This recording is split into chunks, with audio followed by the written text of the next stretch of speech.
El frío cortaba como cuchillos de hielo la piel de Elías, un hombre cuya juventud había sido devorada por una búsqueda que para otros era una locura. No caminaba por los senderos pedregosos de la montaña por placer ni por deber, sino por una necesidad visceral, como si su alma tuviera un órgano adicional que solo podía respirar en la presencia de lo divino. Las sombras de los pinos se alargaban, fusionándose con la oscuridad que comenzaba a apoderarse del desfiladero. Este camino, conocido como el Paso del Lamento, era evitado por todos. Decían que la desesperanza se pegaba a la ropa como el musgo, y que el viento que silbaba entre las grietas era el suspiro colectivo de los que habían perdido la fe. Pero Elías buscaba un mensaje, una señal tangible de que Dios no solo escuchaba desde la distancia, sino que respondía en el silencio. Cada piedra que se desprendía bajo sus pies era una pregunta lanzada al vacío. ¿Estás ahí? Su fe no era una cómoda creencia heredada, era una forja ardiente. Había perdido mucho en los valles bajos, una esposa a la fiebre, una cosecha a la sequía, y en lugar de quebrarlo, esa pérdida había abierto en su pecho una cavidad hambrienta de eternidad. No le bastaba con creer, necesitaba saber, y así avanzó con la determinación de un hombre que prefiere tropezar en la oscuridad hacia la verdad que pavimentar un camino en la mentira. La noche lo envolvió por completo, tan espesa que podía sentir su peso sobre los párpados. Solo la tenue luz de las estrellas, filtrada por nubes amenazantes, punteaba la negrura. Y en ese silencio abismal, su corazón se convirtió en su único reloj, marcando el compás de su soledad. A veces, pensó, mientras sus dedos buscaban apoyo en la roca húmeda, Dios nos lleva a la oscuridad, no para abandonarnos, sino para que aprendamos a reconocer la luz más tenue de su rostro. La fe que no es probada es una fe que no se conoce a sí misma. Al amanecer del tercer día, el camino descendió bruscamente hacia un valle encajonado, donde el sol parecía reacio a entrar. Era la aldea de Kiret, un lugar que no figuraba en ningún mapa y que sin embargo estaba cartografiado en el territorio de la desdicha. Las casas, más que hogares, eran refugios de madera carcomida, con techos que se inclinaban bajo el peso de la resignación. El aire no olía a tierra húmeda o a leña humeante, sino a cenizas frías y a desánimo. Los rostros de los aldeanos eran pergaminos en blanco, sus ojos, ventanas veladas por una neblina de derrota. Los niños no correteaban, se arrastraban junto a sus madres cuyos brazos colgaban flojos, sin fuerza ni para un abrazo. Elías se acercó al pozo del centro, donde un grupo de hombres y mujeres sacaba agua con movimientos automáticos, sin una chispa de vida en sus gestos. «Saludos, forastero», dijo uno, su voz un eco plano. «Si buscas consuelo, no lo hallarás aquí. Si buscas comida, no sobra, solo hay silencio». El corazón de Elías se encogió.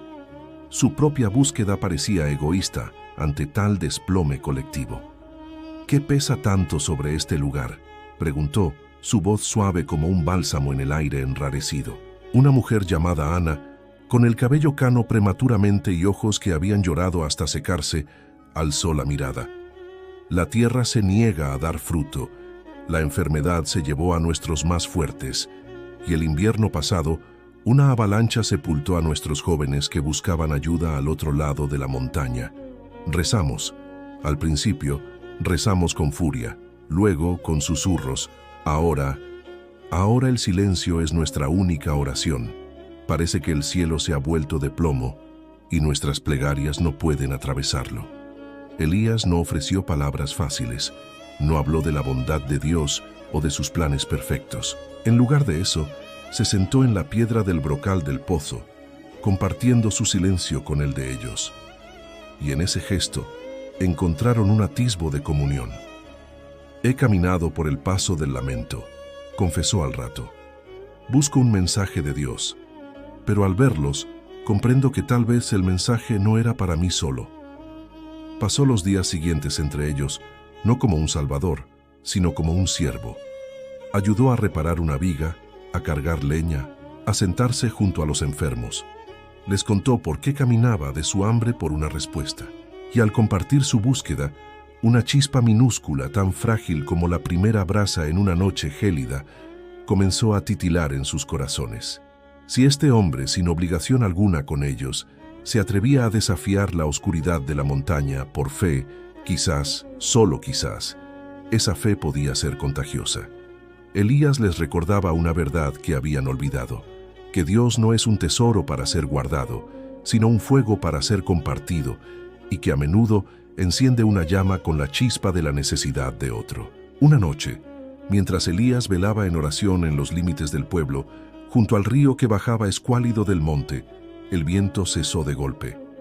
El murmullo del agua se apagó, el mundo contuvo la respiración, y entonces, no en sus oídos, sino en el centro mismo de su ser, como si la voz surgiera de sus propios huesos, resonó una palabra: sube.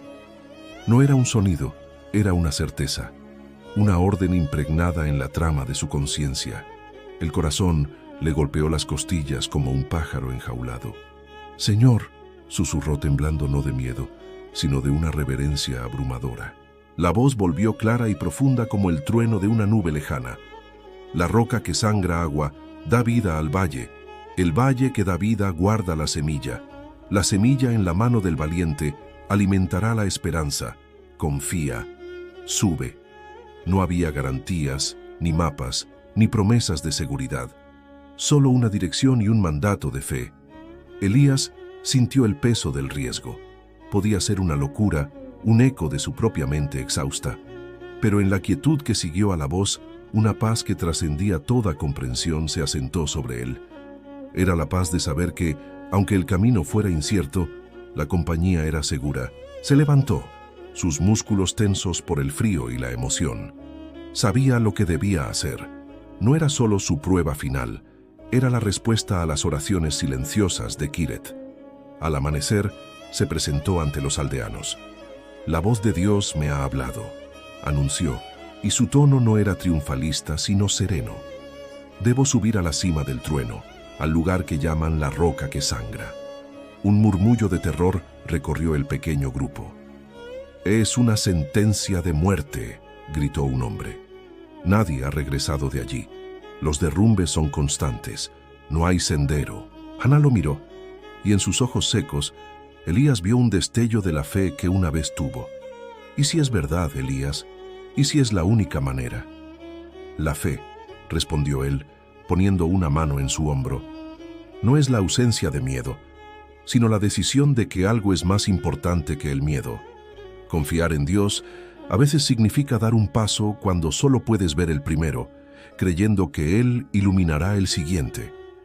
Su valentía no era la ausencia de temblor en sus manos, sino la elección de actuar a pesar de él. Sin más armas que su cayado y una fe recién alimentada por la voz divina, comenzó el ascenso. La montaña era un enemigo activo. Las piedras se desprendían bajo sus pies, el viento intentaba arrancarlo de las paredes verticales, y la altitud le nublaba la mente. Pero en cada momento de pánico, cuando sus fuerzas flaqueaban, recordaba la voz: «Confía, sube». Y una fuerza que no era suya irrigaba sus músculos, aclaraba su visión y le daba el siguiente asidero. Tras horas de una lucha agotadora, llegó a una meseta alta, y allí, bajo un saliente de roca negra, la vio. La roca que sangra. No era una metáfora. De una grieta longitudinal en la piedra, manaba un hilo de agua cristalina que caía en un pequeño estanque natural antes de desaparecer en una fisura. El agua era pura, dulce y milagrosa. Pero la voz le había... «El valle que da vida guarda la semilla». Miró alrededor y en una hendidura protegida encontró un antiguo cántaro de barro, sellado con cera. Dentro había semillas de una variedad de trigo que él no reconocía, gruesas y doradas, preservadas por la sequedad del aire de la altitud. El milagro no fue solo el descubrimiento, sino la transformación que inició en su descenso. Cuando Elías llegó a Kiret, exhausto, cubierto de polvo y arañazos, pero con los ojos encendidos con una luz celestial, llevaba el cántaro en alto. «Agua, semillas», Gritó, y su voz, antes serena, ahora retumbaba con una autoridad que venía de lo alto. La incredulidad duró solo un instante. Los más jóvenes, contagiados por su fe tangible, lo siguieron de vuelta a la montaña. Mostró el manantial. Con herramientas y una determinación renovada, trabajaron día y noche para desviar un pequeño hilo del manantial, canalizándolo con piedras y troncos hacia el valle. Cuando el primer chorro de agua clara tocó la tierra sedienta de Kireth, no fue solo la tierra la que se regó, fueron las almas. Un llanto largo y sanador brotó del pecho de Ana, un llanto que lavó años de amargura. Los hombres, con lágrimas en los ojos, comenzaron a arar la tierra endurecida, y las mujeres plantaron las semillas milagrosas con una ceremonia silenciosa, como si estuvieran depositando sus propias pesadillas en la tierra para que Dios las transformara. La transformación fue rápida y asombrosa. El trigo brotó en semanas, creció fuerte y dorado, y dio una cosecha como no se recordaba en generaciones. La enfermedad retrocedió, no por arte de magia, sino porque la esperanza fortalece el cuerpo tanto como el espíritu. Kireth renació. Las risas de los niños llenaron el aire, y las canciones de gratitud reemplazaron los suspiros. El milagro no había sido solo el agua o la comida, había sido la restauración de su fe. Comprendieron que Dios no los había abandonado. Les había estado enseñando a confiar en la oscuridad, para que valoraran la luz con una gratitud que nunca más darían por sentada. Elías no pudo quedarse. Su corazón, aunque lleno de gozo por Kireth, sabía que su viaje no había terminado. Su regreso a los Valles Bajos no fue el de un héroe triunfante, sino el de un testigo humilde. No llevaba riquezas, sino un mensaje forjado en el fuego de la duda y templado en las aguas de la provisión divina. Su mensaje era simple, profundo y poderoso. Se reunía con la gente en las plazas, en las iglesias, en los caminos, y les contaba su historia. «Hermanos», decía, su voz cargada de una autoridad amorosa, «Dios no siempre nos libra del valle de la sombra, pero siempre, siempre, camina a través de él con nosotros.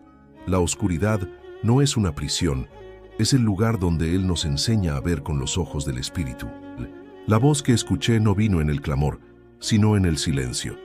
No en la facilidad, sino en la necesidad extrema.